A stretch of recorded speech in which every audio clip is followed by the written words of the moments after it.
En fait, on est arrivé à 6700 mètres à 13 heures. Il restait plus que 270 mètres à franchir jusqu'à 6962 mètres. Et ça s'appelle la fameuse Canaleta. La Canaleta, c'est vraiment, tout le monde en parle, tout le monde la psalmodie, c'est un peu le diable. C'est la partie la plus difficile finalement à franchir. C'est en fait une cuvée oblongue, de haut bloc, et c'est un peu comme un espèce de labyrinthe qu'il faut zigzaguer dans un endroit un peu infernal, alors que vous êtes à la dernière étape la plus décisive de l'ascension. Et tous les guides disent qu'on doit absolument arriver avant 13 heures, parce que sinon on ne peut pas y aller, parce qu'on arrivera trop tard alors quand duquel on est parti, donc à 5500 mètres. Si vous voulez, on est parti à 5500 mètres à 2 heures du matin pour arriver, donc, pour faire 1400 mètres d'un coup jusqu'à 6962 mètres. Et voilà, on est arrivé donc, à 2 heures du matin, on était à 5500 mètres. À 13 heures, on était à 6700 mètres, donc tout pile pour pouvoir y aller. Et là, on était encore genre 3-4 équipes, on était une vingtaine de personnes, et ils ont quasi tous fait demi-tour parce que les guides ont fait c'est trop dangereux, mais il y aura une tempête de neige à 16 heures. Donc vous risquez d'être tout en haut et alors vous aurez du mal à descendre. On a quand même été, alors qu'il y a l'armée argentine qui a fait demi-tour, alors qu'elle était en camp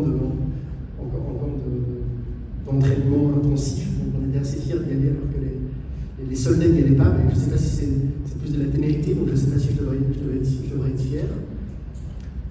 En tout cas, il se fait qu'on a été, et alors on a eu du mal donc, à franchir cette Canaleta. On est arrivé à 6900 mètres, et là la neige est abattue. Et donc c'est l'avant-dernier chapitre. Avant-dernier chapitre, c'est la marche forcée, pour expliquer donc, la marche de 2 heures du matin jusqu'à 13 heures.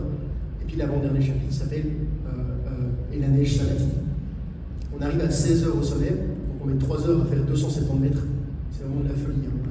À cette altitude-là, vous avez plus que 50% d'oxygène. Donc vraiment, tout 10 mètres est une gageure. Voilà, tous les 10 mètres, vous devez reprendre votre souffle. C'est extrêmement compliqué. Donc vous faites 100 mètres par heure, quoi, littéralement. C'est impossible d'aller plus vite.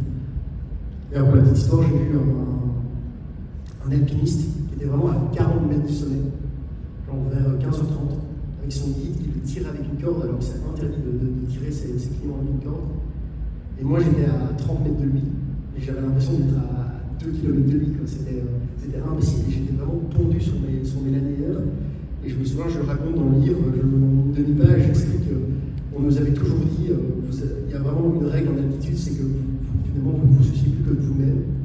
Et j'avais refusé ça théoriquement, mais là j'étais incapable de me déplacer, incapable d'aller, j'aurais voulu théoriquement le mettre finalement mon bras sur son épaule et le hisser sur 40 mètres, mais je ne l'ai pas fait. Toute la solidarité du monde, j'étais à peine assez fort pour me hisser moi-même, mon pauvre corps, et galvaniser les autres. Et donc, on a eu du mal donc, à arriver à 16 heures. Là, il a commencé à neiger. Et là, c'était vraiment infernal parce que toutes nos descentes, on se ramassait vraiment tous les mètres et demi, tous les 2 mètres, jusqu'à 5500 mètres. Et on est arrivé vers 22 heures. On a mis 6-7 heures à descendre. Et il était impossible. La roche était extrêmement glissante. Il y avait une petite couche de 6-7 cm. Et dans une roche très pointue. Donc c'était impossible de garder l'équilibre. Et donc c'est pour ça qu'on a connu une ascension très haletante, très trépidante, que je compte. J'essaie de compter de la manière la plus haletante possible, parce que tout n'est pas haletant, parce qu'il y a quelques réflexions, justement, comme je disais, sur Saint-Exupéry, Simone, sur Rousseau, sur la nature, sur d'autres aspects. Mais voilà, ce passage-là, j'espère, parce que les lecteurs, les 30 derniers pourcents du livre sont sur ce passage-là, donc j'espère qu'il vous captivera. Et cette